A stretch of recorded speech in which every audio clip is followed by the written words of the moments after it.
Muchachos que desaparecen. Estaba histérica. Quería encontrar a mi hijo. Parecían esfumarse de la faz de la tierra. Y al parecer la policía no puede hacer nada para evitarlo. Cuando se habla de asesinatos en serie, incluso la policía se asusta. A continuación, secretos de familia. Es julio del 1993 en Indianápolis. Roger Goodlet, de 32 años, salió de casa para ir a un bar de ambiente y no regresó. Debían ser las 10:30. Y sabía que pasaba algo raro. Llamé a Rick, su amigo, y le pregunté si le había visto. Conocía al 90% de sus amigos, sabía los lugares que frecuentaba. Y no estaba en ninguno de ellos. Por eso empecé a preocuparme. Sus amigos empezaron a llamarse entre sí por si alguien sabía algo, pero nadie tenía noticias de él. Tras 48 horas, la madre de Ross, desesperada denuncia su desaparición. Pero en Indianápolis hay un plazo de espera de 30 días antes de que la policía inicie una investigación a fondo. Mi marido se fue a trabajar, volvió a casa y me dijo, no podemos esperar tanto tiempo, tenemos que hacer algo. Los padres de Roger contrataron a Virgil Vandagriff, ex investigador de la oficina del sheriff, convertido en detective privado, especializado en casos de personas desaparecidas. Al cabo de unos días, Vandagriff recibe una preocupante llamada. Otra familia con un hijo gay desaparecido quiere contratar sus servicios. Se llama Alan Broussard. Encontré muchas similitudes entre ambos casos. Ambos muchachos eran homosexuales.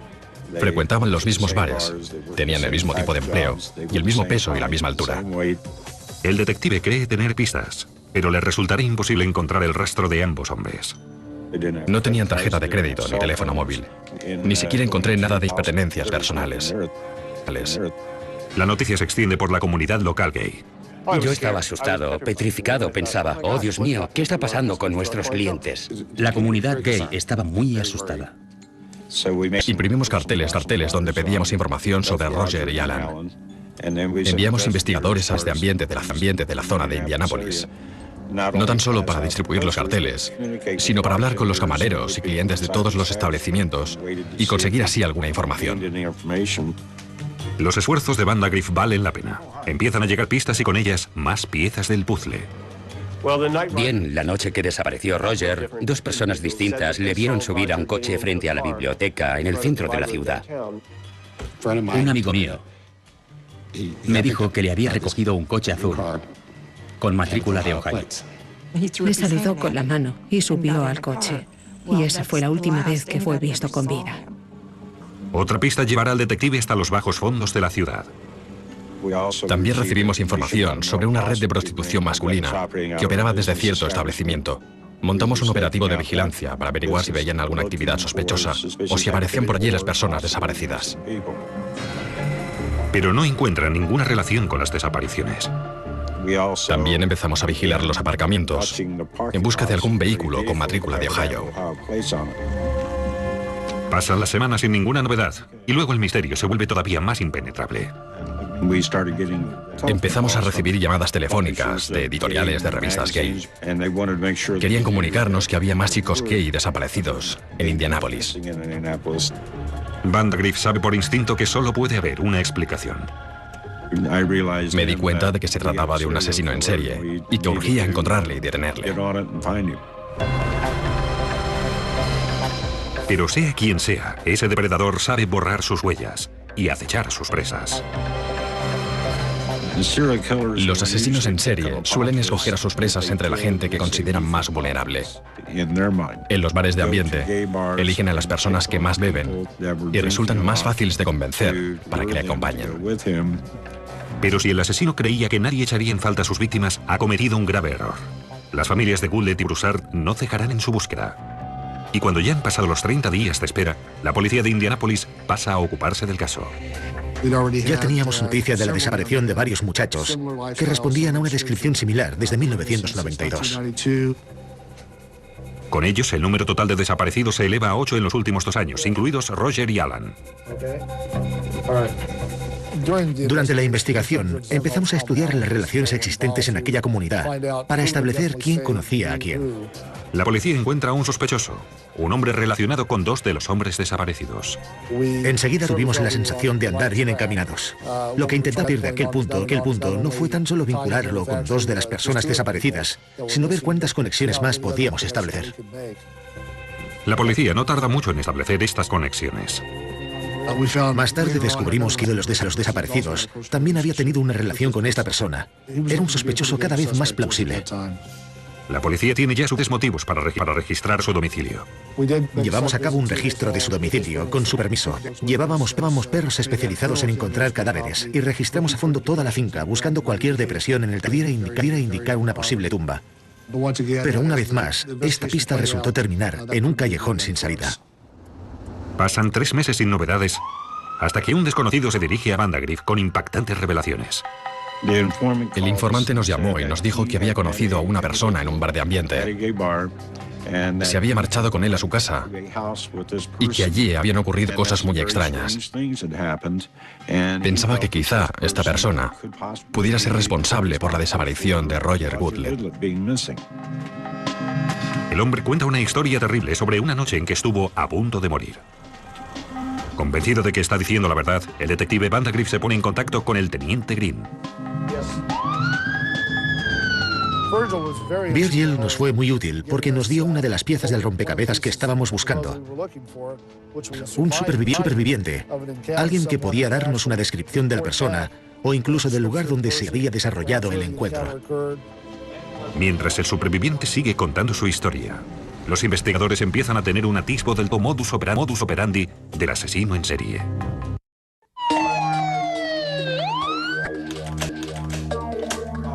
Al año de las desapariciones de hombres gay en Indianápolis, surge un testigo que afirma haber tenido un encuentro con el posible asesino. Había conocido al sospechoso, un hombre blanco cuarentón, en un bar de ambiente y tras tomar unas copas, había aceptado marcharse con él a su casa.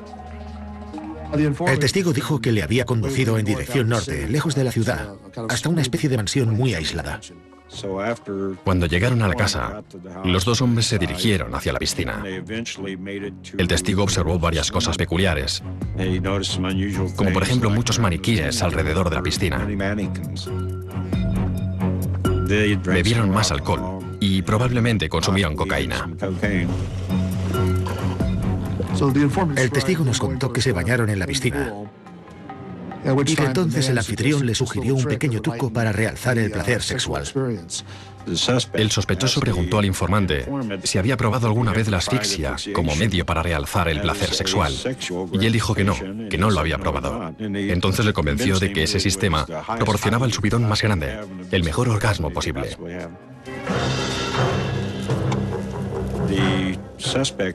El sospechoso rodeó el cuello del testigo con una manguera. Segundos antes de morir, el testigo se dio cuenta de que el sospechoso no tenía la intención de soltar la manguera. Entonces pretendió perder el conocimiento. Cuando al cabo de un momento volvió a abrir los ojos, el sospechoso se quedó muy sorprendido de que estuviera consciente. El informante pensaba que quizá algunos de sus amigos desaparecidos habían sido víctimas del mismo tipo de experiencia y no habían sobrevivido. Los investigadores sospechan que el asesino habría intentado matarle de no ser por la talla del testigo. Era un hombre alto, de 1,90 m o 95. En realidad, no encajaba con el tipo de personas que el asesino solía llevarse de los bares de ambiente a su casa. Y creo que gracias a esto, en parte, pudo sobrevivir. A partir de la descripción del testigo, los investigadores peinan los bares de ambiente en busca del sospechoso o cualquier otra persona que le reconozca, pero no encuentran nada. Una semana después de su escalofriante encuentro, el sospechoso vuelve a ponerse en contacto con el testigo. Cuando intentamos localizar las llamadas, descubrimos que habían sido realizadas desde una cabina. Los detectives temen que el sospechoso quiera atar cabos sueltos, asesinando al único hombre que puede relacionarle con las desapariciones. Un día estábamos en la oficina y mi secretaria me llamó y me dijo que el informante acababa de llamar, que el sospechoso había estado en su casa y que estaba muerto de miedo. Sin embargo, los investigadores ven ahí una gran oportunidad para atrapar al supuesto asesino. El informante temía regresara a aquella mansión. Pero le convencimos de que no le pasaría nada, de que nos aseguraríamos de protegerle, que estuviera tranquilo. Intentamos entonces montar una trampa si el informante aceptaba encontrarse con el sospechoso en un lugar concreto. La policía vigila el punto de encuentro y espera durante horas la llegada del sospechoso. No sabíamos qué pensar. Quizá el hombre había sospechado algo y no se había presentado porque intuyó que era una trampa, o había ocurrido algo que le había impedido ir al encuentro. En cualquier caso, el sospechoso no se presentó. Sabíamos que todavía necesitábamos identificar claramente a esta persona, ya fuera a través de alguien que le conociera personalmente o alguien capaz de reconocer el número de la matrícula. Sin ninguna pista que seguir, los doctores repasan el informe inicial del superviviente en busca de algo nuevo. Había visto un letrero a un lado, donde ponía Farm. Dijo que la casa tenía un camino de entrada largo y sinuoso. Además, el asesino podía ser de otro estado. El sospechoso había dicho a la víctima que solo era el vigilante y que vivía en Ohio, a varias horas de allí. Empezamos a ver una conexión con Ohio. En primer lugar, por el testigo que había visto a Roger subiendo a un vehículo de color azul claro con matrícula de Ohio. Y el sospechoso decía vivir en Ohio. Yo me di cuenta de que deberíamos empezar a buscar allí. Y cuando lo hacen, se dan cuenta los casos en Indiana no son más que la punta del iceberg. Una de las personas con las que nos pusimos en contacto fue David Lindoff, un investigador judicial del condado de Preble. Lindoff tiene varias zonas desaparecidas sin resolver, con curiosos paralelismos con los casos de Indianápolis. Aunque una investigación totalmente independiente está en curso desde los años 80 en Ohio, la de los llamados ases de la carretera I-70. Teníamos 3 cadáveres del 85, 86 y 87, todos asesinados de la misma manera, por estrangulación. Todas las víctimas eran de la zona de Indianápolis y parecía evidente que todo era obra de la misma persona. El 4º cadáver había aparecido en 1990 en una cuneta, debajo de un puente, y la víctima también había muerto estrangulada. Era asimismo de la zona de Indianápolis y formaba parte de la comunidad gay. Los investigadores se dan cuenta de que se enfrenta a un asesino más prolífico de lo que creían. Las similitudes consistían en que todos eran hombres jóvenes, abiertamente homosexuales, desaparecidos en Indianápolis, y todos ellos habían muerto estrangulados. Podía tener una relación con la estrangulación durante el acto sexual, como nos la había descrito nuestro confidente. Lindoff había llevado a cabo una exhaustiva investigación durante años, pero sin éxito. Ahora, con aquella conexión con los casos en Indianápolis, Lindoff solicita la cooperación del FBI. La Unidad de Ciencias de la Conducta del FBI en cuanto cuántico nos mandó a 5 especialistas. Mediante los asesinatos de Ohio y las desapariciones en Indianápolis, los especialistas pueden trazar el perfil psicológico del asesino. Debía rondar los 45 años. Quizá empezó a asesinar con 20 y tantos o 30 y pocos años. Posiblemente estuviera casado. Podía sentirse frustrado por el hecho de que se le considerara homosexual o por creer que quizá lo fuera. Pero ¿por qué había cambiado el asesino su modus operandi y había pasado de Ohio a Indiana? Cuando empiezan a matar, siempre lo hacen lejos de su propio domicilio. Pero con el tiempo empiezan a cobrar y se van acercando cada vez más a su lugar de residencia. Si los especialistas están en lo cierto, el asesino es cada vez más hábil matando. Y nada indica que disminuya su actividad, algo que aterroriza a los investigadores. Cuando vives en un pequeño condado, hasta los agentes de policía se asustan cuando oyen hablar de un asesino en serie. Consciente de que un asesino en serie anda suelto, comprendí que cada día que pasaba podía aumentar el número de víctimas. Era tan frustrante, tenías la sensación de correr sin avanzar un centímetro. Las pistas no llevaban en ninguna dirección concreta. En cuanto seguíamos un camino, siempre terminábamos en un callejón sin salida. Pero de repente, una antigua pista y un encuentro fortuito dará nuevo impulso a la investigación. Un asesino en serie anda suelto en el centro de Estados Unidos y los investigadores son incapaces de detenerle. No tiene ninguna pista sobre la persona en sí, pero sí una descripción de la finca a la que ha llevado a la única víctima superviviente. Empezamos a buscar una finca que respondiera a la descripción que nos había dado el testigo. Según el superviviente, el asesino vive en una mansión con un camino de entrada largo y curvilíneo, una piscina y una señal con la palabra Farm. Intentamos encontrar la finca, recorriendo todo el lado norte, hablando con los cuerpos policiales de la zona. Descubrimos una casa en la calle 156 Este, que quizá valiera la pena investigar. Vandagriff envía al investigador principal de su agencia para ver la finca situada en Hamilton. Me dijo, el camino de entrada hace muchas curvas. Recorrió la finca, investigó un poco y dijo, es aquí. Me pareció bastante asombroso que la descripción dada por el testigo y el camino de entrada, con muchas curvas que llevaba hasta una casa tipo mansión, coincidieran tanto con la realidad. La policía descubre que la casa pertenece a un respetado hombre de negocios, casado y con hijos, llamado Herbert Baumeister. Pero en el conservador condado de Hamilton nadie está dispuesto a emitir una orden de registro solo por lo que consideran una historia increíble. Y muy pronto el asesino vuelve a sus andanzas. Estábamos esperando que se produjera alguna novedad propicia para resolver el caso. Se presentó una noche cuando el testigo haber visto de nuevo a aquella persona en uno de los bares de ambiente de la ciudad. Procurando que el hombre no le viera, el confidente pidió a uno de sus amigos que le siguiera. Uno de los amigos del confidente salió del local al mismo tiempo por una puerta distinta. Siguió al sospechoso y anotó la matrícula de su coche. Cuando comprueban la matrícula, resulta pertenecer a un tal Herbert Baumeister. Fue su gran error, utilizar un coche registrado a su nombre. Cuando los asesinos en serie van acercándose cada vez más a su propio domicilio y van matando más gente, empiezan a descuidarse y a olvidar ciertos detalles. La policía muestra al testigo una antigua foto de Baumeister, y este cree que puede tratarse del mismo hombre que intentó matarle. Pero los investigadores necesitan una prueba más contundente.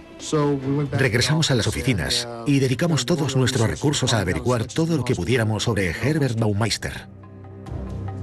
Baumeister había nacido en Indianápolis, en una familia de clase alta. Pero tras la fachada de normalidad, emerge un inquieto retrato. Entre otros puestos de trabajo, Herb había estado en el departamento de vehículos automotores. Se tenía noticia de un incidente cuando al parecer Herb había orinado en una ocasión sobre el escritorio de su jefe. Otros informes decían que había guardado un pastel en un archivador durante años solo para ver cómo se pudría. Había cantidad de informes sobre un comportamiento claramente anormal. En cierto momento, su familia lo ingresó en una institución mental, donde fue diagnosticado como esquizofrénico. A pesar de todo, entró en la Universidad de Indiana, aunque abandonó sus estudios al cabo de un semestre. Herb regresó a la Universidad de Indiana y fue entonces cuando conoció a su futura esposa, Julie, con la que se casó poco después. El matrimonio tuvo hijos. Herb y Julie establecieron una cadena de tiendas de segunda mano llamadas Safe A Lot, con mucho éxito. El excelente marido y padre de 48 años es un miembro destacado de su comunidad. Decidimos ir a la tienda Safe A Lot para investigar. Herbert salió a recibirnos. Decidido a ir al grano, Green pasa a la ofensiva e interroga a Baumeister acerca de los jóvenes desaparecidos. Su reacción fue realmente increíble. En principio intentaba permanecer muy tranquilo, pero notabas que se le iba acumulando la tensión. El pulso en el cuello parecía estar a punto de explotar. Green sigue presionando, confrontando a Baumeister con la historia contada por el testigo, pero el sospechoso no se derrumba.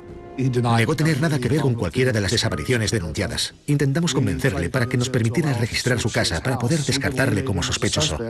Baumeister se niega y la investigación vuelve a quedar paralizada. Pero la policía tiene otro as en la manga. La mujer del sospechoso, Julie. Y lo que está a punto de revelar dejará asombrado a todo el mundo.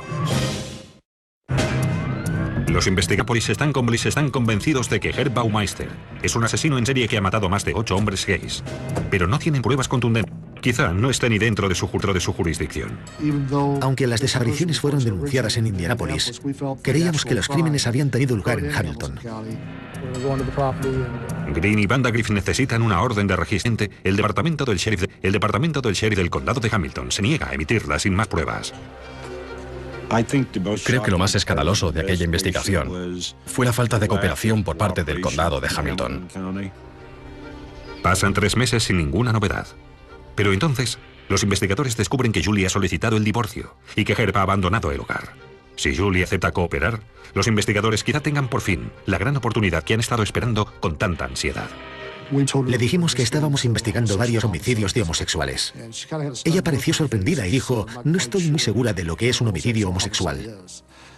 Le contestamos la desaparición y asesinato de hombres gay y que creíamos que su marido podía estar involucrado de alguna manera. Julie se niega a permitir que los investigadores registren su propiedad, pero pide a su abogado, Bill Wending, que contacte con la policía para obtener más información. Por supuesto, mi sorpresa fue mayúscula.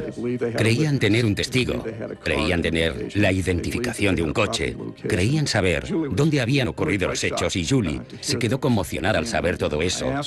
Yo le pregunté, ¿sabe alguna cosa, ha visto u oído algo que pueda dar cierta credibilidad a esta historia? Entonces, Julie revelará un inquietante secreto.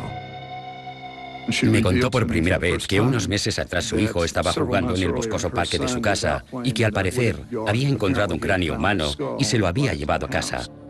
Conmocionada por el hallazgo, Julie preguntó. Y por supuesto, habló con el señor Baumeister sobre el tema. Él le explicó que se trataba de un esqueleto procedente de la consulta padre y ya no se habló más del asunto. Julie no denunció el hecho a la policía. Dijo que días después había descubierto varios restos esqueléticos, pero que al volver al mismo lugar habían desaparecido. Creo que temía contárselo a la policía sin tener pruebas de lo que afirmaba, porque luego tendría que enfrentarse con su marido. Julie exigió a su abogado que no revelara este secreto a la policía. Mientras tanto, los frustrados investigadores buscan alguna forma más creativa de acceder a la finca de Baumeister. Uno de los sistemas que utilizamos para obtener una orden de registro basada en causas probables, sin el permiso de Julie ni de Herb, fue utilizar una cámara termográfica FLIR, que capta las señales térmicas procedentes del suelo. Sobrevolaron la finca con material termográfico en busca de posibles cadáveres, pero por desgracia hacía demasiado frío. Los cuerpos llevaban probablemente demasiado tiempo enterrados para emitir señales térmicas. Pasan los meses. El proceso de divorcio está en su apogeo, pero Julie sigue aterrorizada y no permite que su abogado hable con la policía. El divorcio se iba encarnizando, las finanzas de la pareja eran un caos, muchas tiendas cerraban y el señor Baumeister intentaba desesperadamente impedir que Julie se quedara con sus hijos. Mientras el mundo de Baumeister se derrumba, el abogado de Julie teme que pueda volverse contra sus hijos o contra ella. Yo estaba muy preocupado, temía que la matara y le suplicaba que me dejara hablar con la policía de Indianápolis. Finalmente, Julie sigue el consejo de su abogado. Nunca lo olvidaré. El 24 de junio de 1996, Julie me llamó y me dijo, Bill, quiero que llame al Departamento de Personas Desaparecidas y les diga que me gustaría hablar con ellos. Creo que decidió hablar con nosotros en aquel momento, porque su exmarido se había llevado a su hijo al lago Wawasee, y ella empezaba a preocuparse por lo que podía pasarle al niño. Herb se niega a regresar con su hijo. Y es entonces cuando Julie decide dar ese paso estratégico y permite finalmente que la policía registre el parque de su propiedad.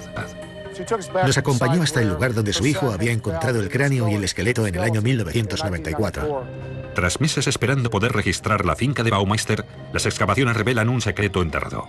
Uno de los agentes se giró y nos dijo, bien, eso parece un hueso humano. Miré a Julie y parecía estar a punto de desmayarse o vomitar. La policía descubre huesos humanos en la residencia de Herb Baumeister. El sheriff del condado de Hamilton por fin involucrarse. Se emitió una orden de registro de la finca en la calle 156. Sabíamos que el Departamento de Policía de Indianápolis buscaba 10 u 11 personas, posibles víctimas. Mientras tanto, el sospechoso y su hijo siguen fugados. Julie estaba aterrorizada por su hijo porque estaba con su exmarido. Me puse en contacto con los juzgados con una petición de urgencia para obtener la custodia. La urgencia se justificaba porque nadie sabía cómo iba a reaccionar Herb cuando se enterara de que estaban desenterrando restos humanos en su finca. El juez accede a la petición de Julie y emite una orden para que su hijo vuelva a casa. Y el departamento del sheriff del condado de Hamilton se desplazó hasta la cabaña en el lago y regresó con el niño. Siempre me ha sorprendido un poco que cuando esos agentes fueron al lago, no de Baumeister ni le interrogaran. Finalmente, 3 años después de que Roger Goodlet y Alan Broussard se sumaran en la noche, el caso causa sensación en los medios. Nuestra primera noticia sigue el rastro de locales nocturnos en el centro urbano. Según nuestras fuentes, Herbert Baumeister recogió al hombre que más tarde le denunciaría a la policía cercanías de este bar de ambiente. ¿Terminará este rastro en un campo del condado de Hamilton lleno de huesos humanos con sus nefastos secretos? Cuando la noticia salta a los medios, la madre de Roger recibe un duro golpe. Mi vecina estaba viendo la tele y dijo, están encontrando huesos en la finca. No se dio cuenta de lo que esto representaba para mí. Me puse histérica. Quería ir y encontrar a mi hijo. Pero comprendí que sería mejor que no fuera. Durante 3 días más, la policía científica peina la finca en busca de más pruebas. Hacia el final de la búsqueda, los investigadores encuentran más huesos, lindando con la casa de los vecinos. Encontramos más huesos en una especie de zanja junto a la casa, que había sido cubierta con hierba cortada. Allí encontramos casi una fosa común llena de huesos.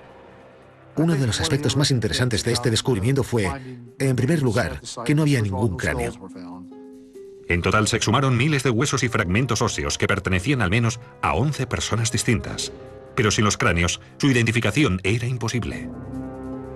Fue realmente durísimo. Encontraban manos, encontraban eso, encontraban aquello, todo tipo de fragmentos óseos, y yo me preguntaba, ¿cómo encontrarán a mi hijo? Sin embargo, el sheriff del condado de Hamilton sigue negándose a detener a Baumeister, a pesar de los esqueletos humanos en su finca. No teníamos suficientes pruebas que indicaran que el señor Baumeister hubiera asesinado a nadie. De manera que en aquel momento no había realmente ningún motivo para detenerle. Sin embargo, cada vez aparecen más indicios en la casa de Baumeister. El confidente había hablado de unos maniquíes alrededor de la piscina. Y había unos maniquíes alrededor de la piscina. Eso confirmaba sus declaraciones. Pero todavía afloran más pistas. Julie dice a los investigadores que han desaparecido un par de esposas de una de sus tiendas. Alguien había dejado unas esposas en la tienda, pero habían desaparecido. Lo recuerdo claramente, porque al día siguiente, uno de los agentes estaba recogiendo un hueso y con él aparecieron unas esposas. Me causó mucha impresión. Pero inexplicablemente, el sheriff del condado sigue negándose a detener al sospechoso. No nos pusimos en contacto con el señor Baumeister. Estábamos trabajando en un perfil del señor Baumeister para recabar toda la información posible por si surgía la oportunidad de interrogarle. Bueno, era muy frustrante. Las autoridades del condado no querían hacer nada. Nada. Incluso cuando empezaron a aparecer los esqueletos, tampoco entonces quisieron emitir una orden de detención. Yo estaba muy preocupado por su paradero y porque no le detenían. No caiga bajo su jurisdicción, la policía de Indianápolis sigue investigando el caso. Lo que nos dejaba realmente perplejos era cómo pudo tener aquellos encuentros homosexuales y asesinar a los desaparecidos, con Roger y sus hijos cerca. Pero Julie tiene una explicación. Julie y los niños iban a menudo al lago Wawasee para pasar el fin de semana o incluso una semana entera. Herb siempre daba la excusa de que debía quedarse en casa para ocuparse de su negocio. Julie repasa sus calendarios y señala las fechas en que estuvo en el lago con los niños. Las desapariciones coincidían exactamente con las épocas en las que Julie y los niños estaban de vacaciones. Bajo el pretexto de tener que quedarse para ocuparse del negocio, tenía cantidad de tiempo libre para dedicarse a esta doble vida. Frecuentar los bares de ambiente y llevarse a algún muchacho a donde quisiera. Eso le daba la oportunidad de hacer lo que le apeteciera y pasar totalmente desapercibido. Pero ahora, Baumeister anda en paradero desconocido. Ha abandonado la casa del lago y las autoridades del condado no saben dónde está. 4 días después de las excavaciones, la policía recibe una alarmante llamada telefónica.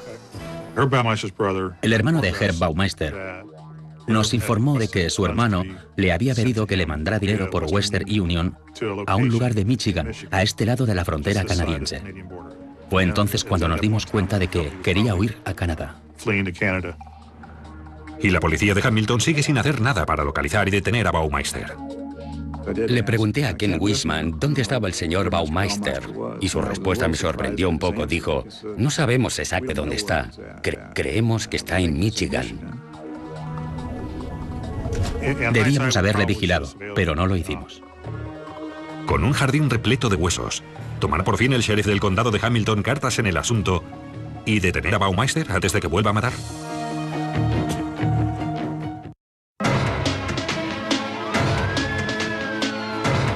El hallazgo del jardín de Herb Baumeister llega al conocimiento del detective Dave Lindoff. Ha estado investigando los asesinatos de la I-70 que tuvieron lugar en la década de los 80 en Ohio. Como las 4 víctimas eran de Indianápolis, Lindhoff cree que Baumeister es también su asesino. Sabíamos, llegados a este punto, que los cadáveres eran transportados desde Indianápolis hasta Ohio, donde se lanzaban desde los puentes que cruzaban algún riachuelo. Pero algo intrigó siempre a los investigadores. ¿Por qué cambió el asesino su rutina? Y en lugar de dejar los cadáveres tirados como en los 80, empezó a enterrarlos en los 90. Al revisar la documentación de las propiedades de Baumeister, Green cree tener la respuesta. En la época de los primeros asesinatos, la familia solo tenía un pequeño patio en su casa, y no fue hasta principios de los 90 cuando se mudó a la finca de 6 hectáreas. Tenía ahora la oportunidad de deshacerse de los cuerpos con mucha más facilidad. Obviamente se sentía cada vez más confiado, más seguro de que no le pillarían. Y puesto que nadie le vigilaba, ¿por qué no enterrarlos directamente en su patio de atrás? De regreso a Ohio, Lindhoff necesita más pruebas para vincular a Baumeister con los asesinatos de la I-70 y espera que Julie pueda ayudarle a resolverlo. Julie confirmó que su marido viajaba por negocios a Ohio por la I-70. Las fechas de estos viajes coinciden con las fechas en que fueron encontrados 2 cadáveres en las cunetas de Ohio. Y al igual que en las desapariciones en Indianápolis, Julie estaba en la casa del lago cuando se produjeron los asesinatos. Además, Julie suelta una bomba. Julie me dijo que la policía no había examinado nunca el coche que conducía exclusivamente Herb. Los investigadores creen tener una gran oportunidad para vincular al fin a Baumeister con los asesinatos. Llamé a una grúa que se llevó el coche hasta nuestro laboratorio criminológico de Ohio para su análisis exhaustivo. La huella digital, un solo cabello, una muestra microscópica del ADN podrían acabar finalmente con la impunidad de Baumeister. Cuando abrieron el maletero del coche, vieron que estaba completamente vacío. Incluso habían quitado el revestimiento del maletero. Pero finalmente descubrieron una mancha. Identificada más tarde como una diminuta mancha de sangre, me puse eufórico. Pero según el informe posterior, la mancha era tan diminuta que no podía servir para nada. Sin embargo, tras 10 años siguiendo este caso, Dave Lindhoff no puede rendirse. Entonces, recibe una sorprendente llamada telefónica. Un hombre de Ohio ha visto la foto de Baumeister, que ha despertado un recuerdo de una década atrás. El testigo identificó con toda certeza a Herb Baumeister como el hombre que salió del bar con Michael Reilly la noche de su desaparición. Y cuando haces encajar todas las piezas, parece obvio que Herb Baumeister era el responsable por las 4 víctimas que teníamos en el condado de Preble y los demás casos en Indianápolis. A pesar de todos los indicios, el sheriff del condado de Hamilton no sigue la pista del supuesto asesino en serie. 6 días después de que el hermano de Baumeister contara a la policía que Herb estaba cerca de la frontera canadiense, las autoridades de aquel país todavía no han sido avisadas. Creo que Julie se preguntaba por qué nadie le detenía. Solo le hacían preguntas acerca de su exmarido. Resultaba difícil imaginar por qué no le detenían.